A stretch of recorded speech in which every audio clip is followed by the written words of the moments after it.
We interrupt this program with a not so important message from an incompetent man-child who denies science. I want to give special thanks to Administrator Scott Pruitt, Secretary Ryan Zinke, and Secretary Rick Perry.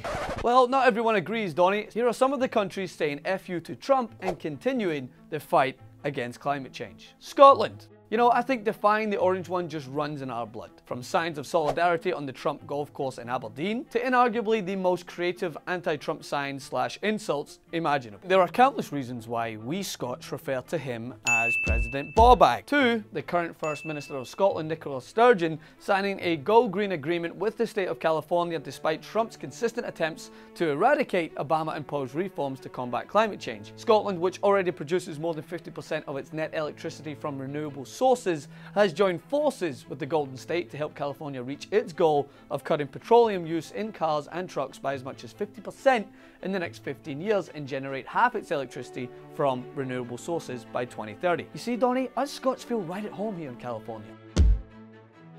China. Believe it or not, China is doing more than the US to tackle climate change. Yes, China, the world's largest emitter of greenhouse gases, is well aware of their role in ensuring a more sustainable future. China have already this year halted the construction of 103 new coal-fired power plants, and at the start of the year, their energy agency announced plans to pour more than $360 billion into renewable energy by the end of the decade. Staying true to the Paris Agreement, China aims to peak its carbon emissions and get a fifth of its energy from non-fossil sources by 2030. Canada. Typical Canadians. So giving, so caring. I mean, only the most lovable country would tweet out its immigration process to calm the millions of millennials who are having post-Trump victory panic attacks. But that's fitting for a country that believes in helping others, especially when it comes to a more sustainable future. In fact, Canada just announced its latest plan to apply $200 million towards the Canadian Climate Fund for the private sector in Asia, part of Canada's $2.65 billion pledge to help countries and communities around the world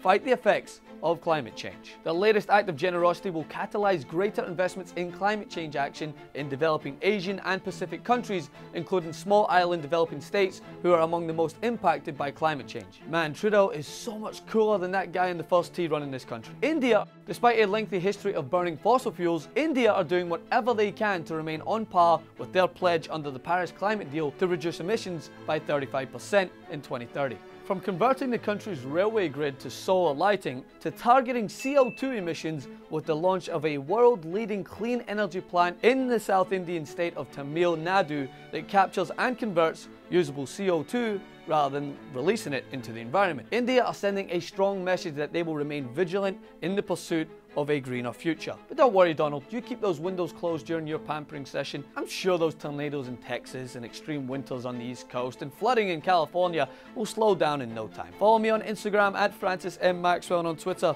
also at Francis M. Maxwell. Share this video, continue to resist, and I'll see you guys soon.